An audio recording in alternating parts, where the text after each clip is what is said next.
इकाई 10 पढ़ेंगे हम। यहाँ कविता सीखो।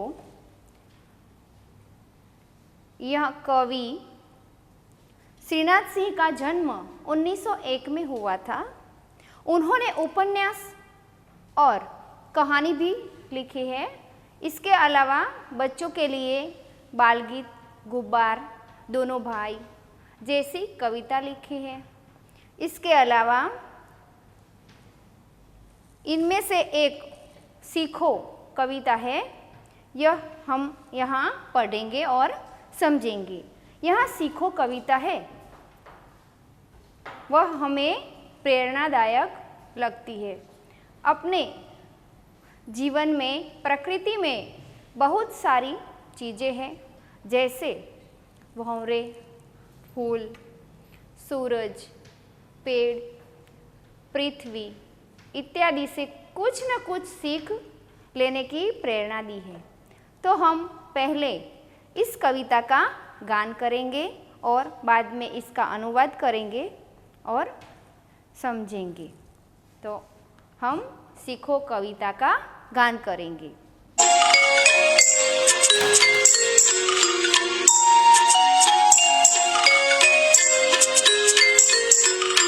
फूलों से नित हंसना सीखो, भंवरों से नित गाना। फूलों से नित हंसना सीखो, भंवरों से नित गाना। तरु की झुकी डालियों से नित सीखो शीश झुकाना।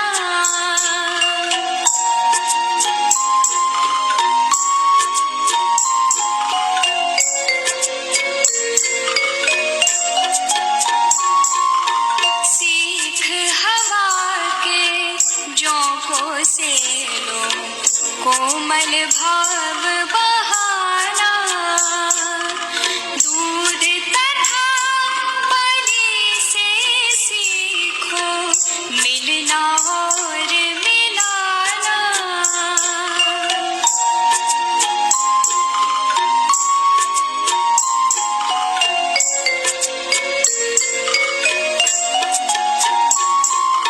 सूरज की किरणों से सीखो, जगना और जगाना। लता और पेड़ों से सीखो, सबको गले लगाना।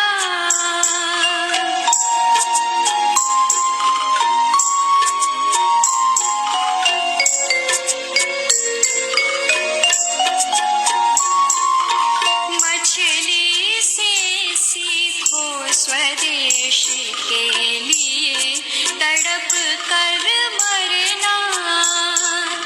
पतझड़ के पेड़ों से सीखो, दुख में धीरज धरना।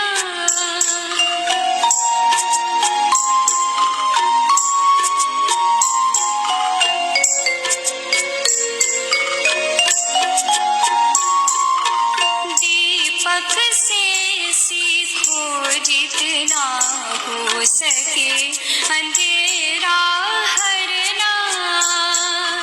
पृथ्वी से सीखो, प्राणी की सच्ची सेवा करना।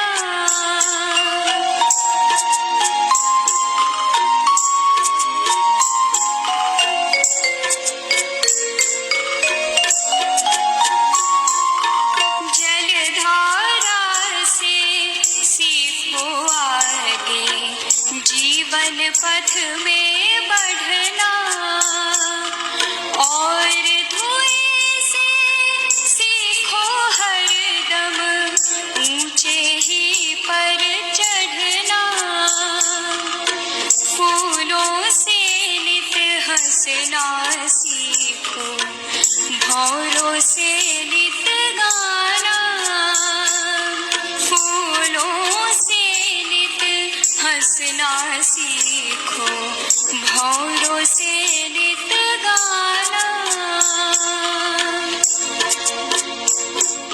यहाँ हम कविता का गान किया। अब हम समझूती पढ़ेंगे। फूलों से नित हंसना सीखो, भंवरों से नित गाना। ફૂલોથી હંમેશા હસતા રહેવાનું શીખો, ભમરા પાસેથી હંમેશા ગાતા રહેવાનું શીખવાનું કહે છે કવિ।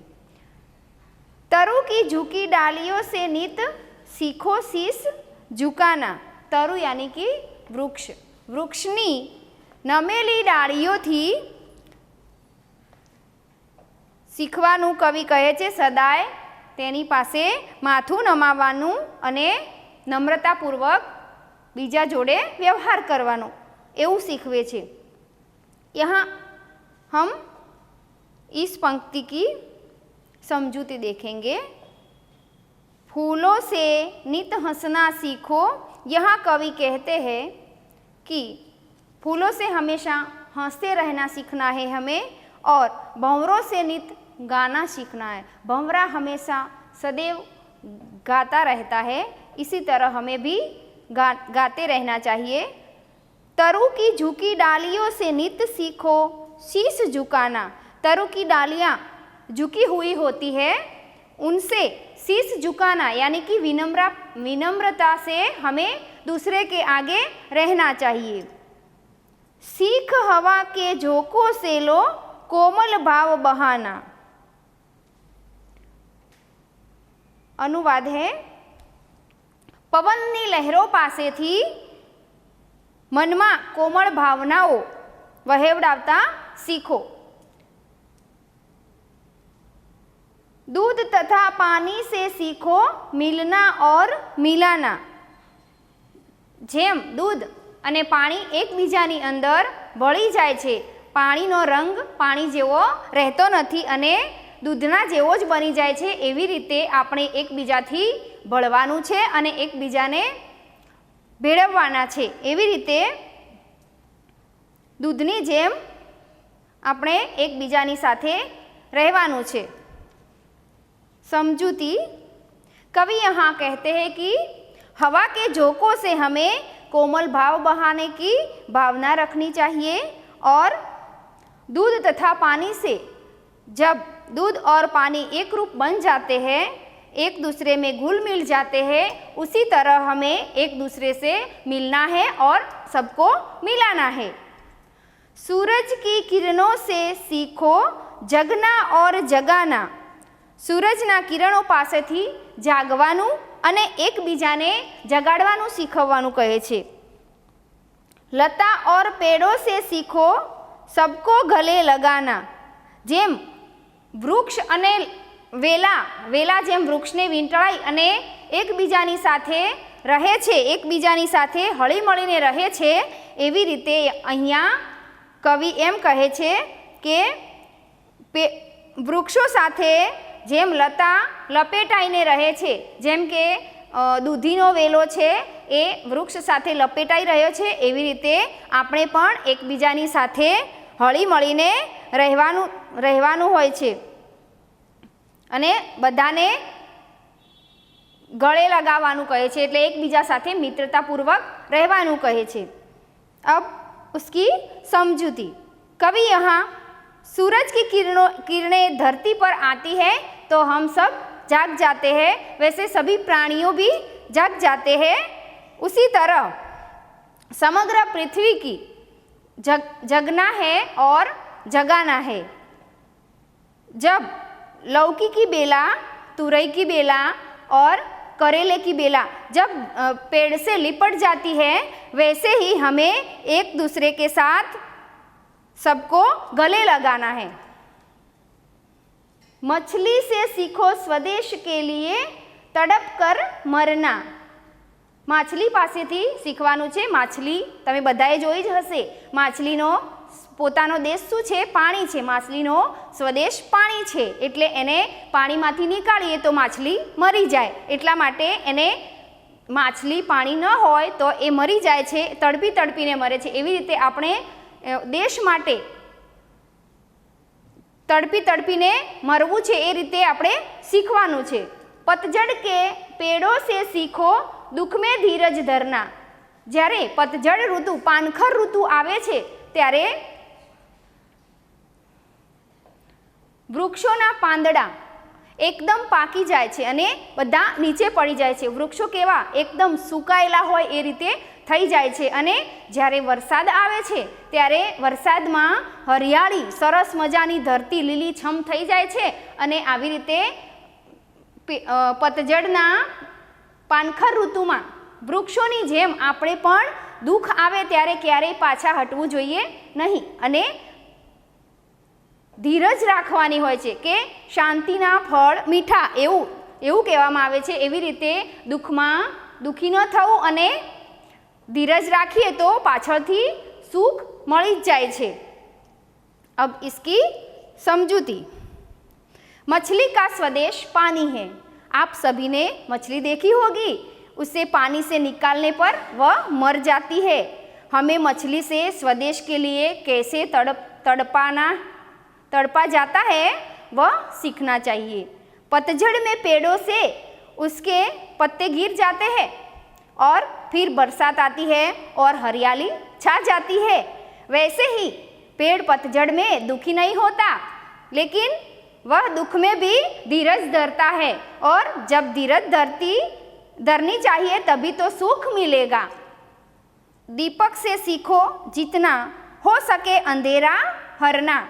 જેટલું થઈ શકે તેટલું અંધારું યાની કે અજ્ઞાનતા, આપણી અંદર જે અજ્ઞાનતા હોય છે એમાંથી આપણે જ્ઞાન તરફ જવાનું કહે છે અહીંયા. તો એવી રીતે દીવડાથી એવું શીખવાનું જ કહે છે કવિ કે આપણે અંધારામાંથી પ્રકાશ તરફ જવાનું. પૃથ્વી સે શીખો પ્રાણી કી સચ્ચી સેવા કરના. હવે પૃથ્વી આપણને શું શીખવે છે? એ પૃથ્વી આપણને શું આપે છે? હવા, પાણી, ધરતી વગેરે આપણને આપે છે. એનાથી અહીંયા એવું કવિ કહે છે કે તે આપણી સાચી સેવા કરે છે. जलधारा से सीखो आगे जीवन पथ में बढ़ना और धुएं से सीखो हरदम ऊंचे ही पर चढ़ना. जलधारा પાણી જેમ વહે છે, નદીનું પાણી જેમ વહે છે આગળ એ ક્યાંય રૂકતું નથી. એવી રીતે આપણે પણ આપણા જીવનમાં આગળ ચાલવાનું છે. અને ધુએં સે શીખો હરદમ ઊંચે હી પર ચડના. ધુમાડો એવું શીખવે છે કે ધુમાડાનો સ્વભાવ ઉપર જવાનો જ છે, તો ધુમાડો હંમેશા ઉપર જ જાય છે. તો ધુમાડા પાસેથી આપણે એવું શીખવાનું છે કે હંમેશા આપણે ઉન્નતિ કરવાની છે. समझूती. जलधारा जब बहती है तब हमारा जीवन भी वही उसी तरह चलना चाहिए, उन्नति प्रगति करनी चाहिए और धुएं से सीखना है कि हमें सदैव आगे ही बढ़ना चाहिए, ऊंचे ही रहना चाहिए. अब हम इस कविता का शब्दार्थ देखेंगे. फूल, पुष्प, सुमन, सूरज तो रवि, भानु, नित यानी हमेशा, सदा, प्रतिदिन.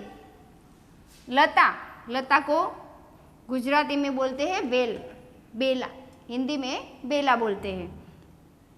भंवरा, भ्रमर, मधुकर, भंवरा. पतझड़, पत्ते झड़ने की ऋतु, गुजराती में बोलते हैं पानखर. तरु, वृक्ष, पेड़. धीरज, धैर्य, धीरता.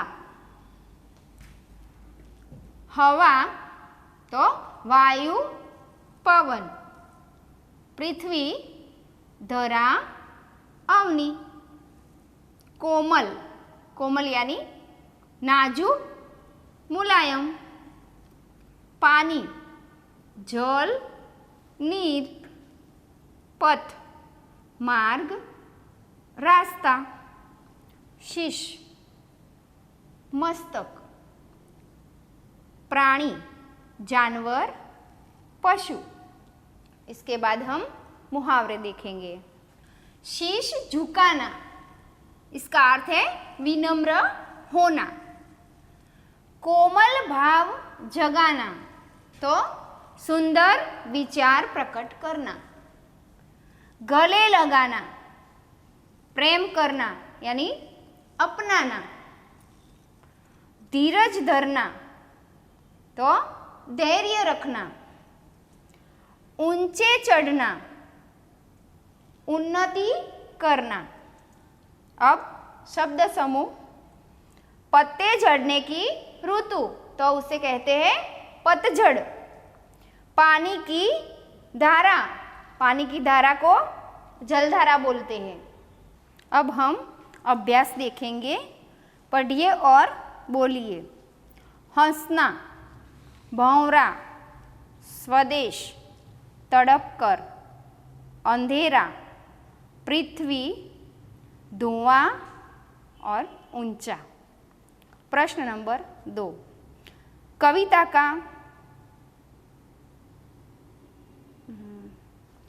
सामूहिक और व्यक्तिगत गान कीजिए। हमने अब पहले ही कविता का गान किया है। प्रश्न नंबर 3, प्रश्नों के उत्तर दीजिए। कविता में प्रकृति के किन किन तत्वों की बात कही गई है? तो कविता में फूल, सूरज, पेड़, भंवरे, धरती, पतझड़ आदि की बात की गई है। स्वयं देखे हुए प्रकृति की अन्य चीज़ों के नाम दीजिए। तो नदी, झरना, सागर, पत्थर, मिट्टी, पशु पक्षी इत्यादि। प्रश्न नंबर 4, किससे क्या सीखे सोचकर बताइए। दीपक से अंधेरा यानी कि अज्ञान दूर करना।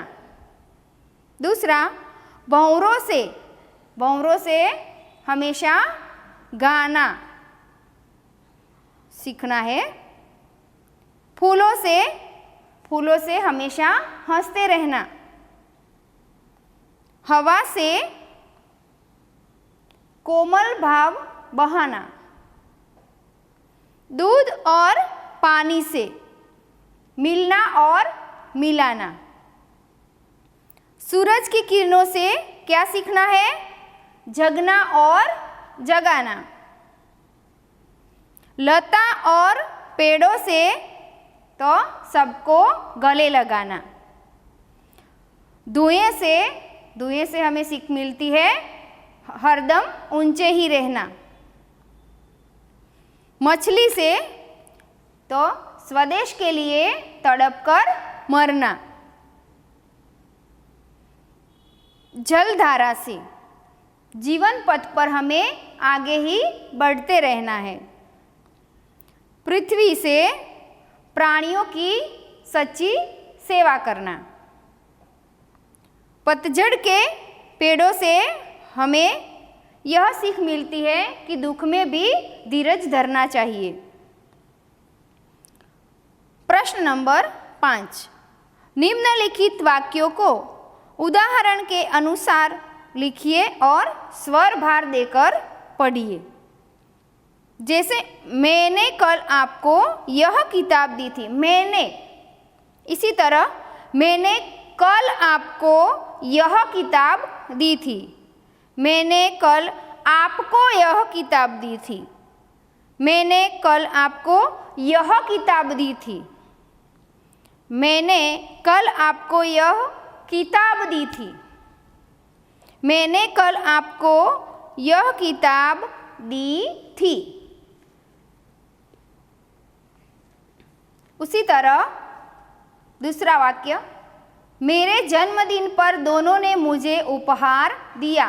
तो मेरे जन्मदिन पर दोनों ने मुझे उपहार दिया। मेरे जन्मदिन पर दोनों ने मुझे उपहार दिया। मेरे जन्मदिन पर दोस्तों ने मुझे उपहार दिया। मेरे जन्मदिन पर दोस्तों ने मुझे उपहार दिया। मेरे जन्मदिन पर दोस्तों ने मुझे उपहार दिया। वैसे ही किसान ने बैल को रस्सी से कसकर बांधा। तो किसान ने बैल को रस्सी से कसकर बांधा। अब किसान ने बैल को रस्सी से कसकर बांधा। हम 5 वाक्य है, सब उसी तरह पढ़ना है। अब स्वाध्याय देखेंगे। सही जोड़े मिलाइए। अ में से अ और ब में से चुनकर हमें लिखना है और जोड़ना है। फूल, फूल तो क्या सिखाता है? हंसते रहना। जलधारा, जलधारा जीवन पथ में आगे बढ़ना। मछली, मछली के आगे स्वदेश के लिए तड़प कर मरना। पृथ्वी, सेवा करना। धुआं, उन्नति करना। प्रश्न नंबर 2, निम्नलिखित प्रश्नों के उत्तर लिखिए। 1, दुख में हमें क्या करना चाहिए? उसका जवाब है, दुख में हमें हिम्मत नहीं हारनी चाहिए और धीरज रखनी चाहिए। 2, सूरज की किरणों से हमें क्या सीख मिलती है? तो सूरज की किरणों से हमें क्या सीख मिलती है? स्वयं को जागकर दूसरों को जगाना है, यही सीख मिलती है। 3, कोमल भाव बहाने की सीख हमें कौन देता है? कोमल भाव बहाने की सीख हमें हवा के झोंके देते हैं। 4, अंधेरा कौन दूर करता है? दीपक उजाला फैलाकर अंधेरा दूर करता है। प्रश्न नंबर 3, कविता में से निम्नलिखित भावार्थ वाली पंक्तियां ढूंढकर लिखिए। 1, सुख हो या दुख हो हमें हमेशा हंसते रहना चाहिए। तो हमें कविता में से ढूंढकर यह पंक्ति लिखनी है। तो फूलों से नित हंसना सीखो। 2, हमें हर एक प्राणी की सेवा करनी चाहिए। पृथ्वी से सीखो प्राणी की सच्ची सेवा करना। 3, हमें सदैव प्रगति करनी चाहिए। धुएं से सीखो हरदम ऊंचे ही पर चढ़ना। 4, हमें सबसे हिल मिलकर रहना चाहिए। दूध तथा पानी से सीखो मिलना और मिलाना। प्रश्न नंबर 4, कविता में से संज्ञा, विशेषण और क्रियापद शब्द ढूंढकर लिखिए। हम यहाँ कविता में से संज्ञा ढूंढेंगे और विशेषण की क्रिया लिखेंगे। जैसे यहाँ पाठ्य पुस्तक में लिखा है सूरज, उसी तरह हमें लिखना है इसका कविता में दिए गए शब्दों। पहला फूल, भौरे, भौरा,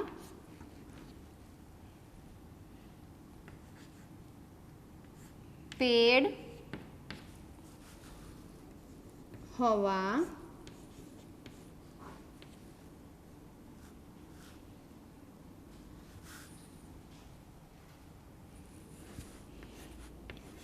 पानी,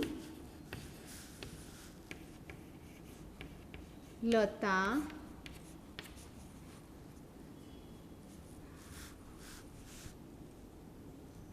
पृथ्वी,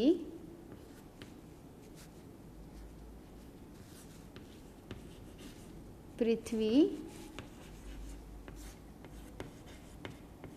जलधारा, दीपक,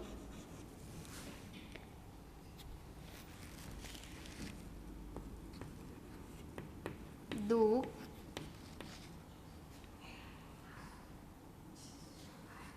धुआं, धुआं, भाव। यहाँ हम संज्ञा जैसे सूरज, सूरज, फूल, भंवरा, पेड़, हवा, पानी, लता, पृथ्वी, जलधारा, दीपक, धुआं, भाव, दुख, मछली जैसी हम संज्ञा पढ़े। और विशेषण, विशेषण कुछ विशेषता,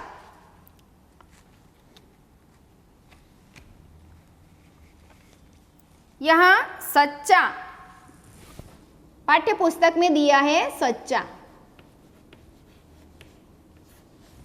सच्चा दिया गया है। मोहन सच्चा बालक था। यह मोहन बालक था, लेकिन कैसा? सच्चा बालक था। यह उसकी विशेषता है। उसी तरह इस काव्य में ऊंचा,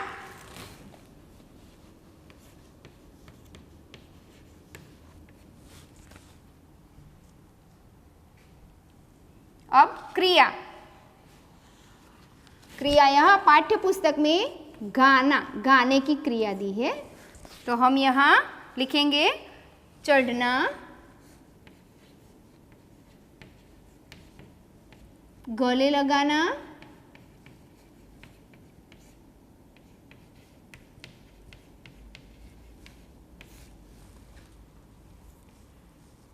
बढ़ना,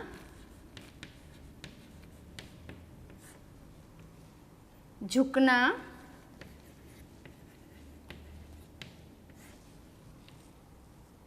जागना और मिलना।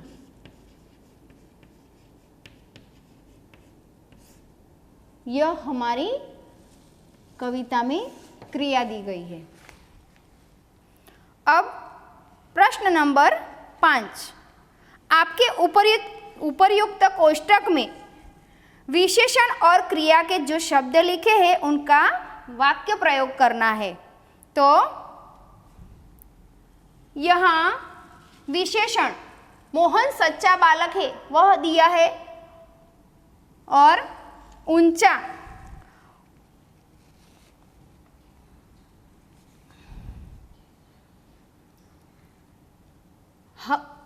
धुआं हरदम ऊंचे ही रहता है। अब क्रिया के वाक्य, गाना दिया है तो रीटा गीत गाती है। पाठ्य पुस्तक में हमें दिया है गीता गीत गाती है। गीता की क्रिया क्या है? गाना। तो यहाँ चढ़ना, चढ़ना तो गिरनार, चढ़ना मुश्किल है, गिरनार मुश्किल है, लेकिन चढ़ना वह क्रिया है। फिर सबको गले लगाना, तो क्रिया क्या है? गले लगाने की। लगाना वह क्रिया है। अब बढ़ना, जलधारा की तरह आगे ही बढ़ना वह क्रिया है, बढ़ने की क्रिया। बड़ों के आगे शीश झुकाना, उसी तरह झुकाना वह क्रिया है। जागना, सूरज की किरणें हमें जागना सिखाती है। फिर मिलना, दूध तथा पानी से हमें सीख मिलती है एक दूसरे से मिलना और मिलाना, यह हमारी क्रिया है। अब हम यहाँ योग्यता विस्तार देखेंगे। इनमें आप क्या सीखेंगे? चर्चा कीजिए। तो कुत्ते से हम क्या सीखेंगे? कुत्ते से हम वफादारी सीखेंगे। अगरबत्ती, अगरबत्ती वह खुद जल जाती है और दूसरों को सुवास देती है, परोपकारी बनना है।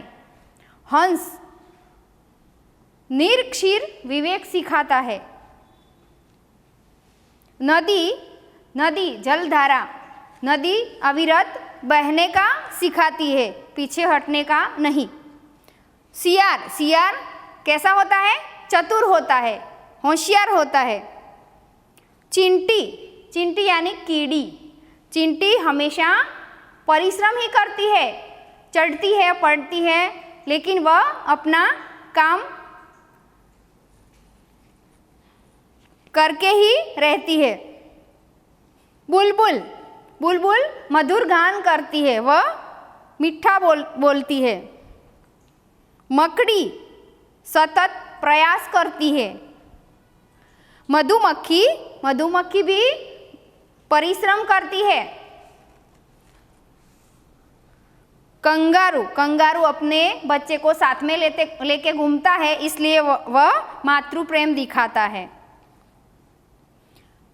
क्या तुम अपने आसपास की चीज़ों से भी कुछ सीख सकते हो? यदि हाँ तो लिखो कि किससे क्या सीखोगे। जैसे बबूल से एकाग्रता, पेड़ पौधे से परोपकार, कोयल से मधुर वाणी। कविता में किसी न किसी से कुछ न कुछ सीख लेने की बात कही गई है। अगर हम किसी से कुछ भी न सीखे तो क्या होगा? अपने विचार लिखिए। अच्छी भी बातें जहाँ से मिले हमें ग्रहण करनी चाहिए। जो हम अच्छी बातें न सीख सके तो बुरी बातों को आचरण करेंगे तो बुरी बातों की बढ़ोतरी होगी और हमारे अंदर अज्ञानता रहेगी और हम आखिर में बुराई के वातावरण में रहेंगे तो हम बुरे ही रहेंगे, अज्ञान रहेंगे। इसीलिए हमें अच्छी बातों को ग्रहण करना चाहिए और हमें एक अच्छा इंसान बनना चाहिए। इसीलिए हमें अच्छी बातों को ग्रहण करनी चाहिए। अब हम यह इकाई 10 सीखो पूरा करेंगे।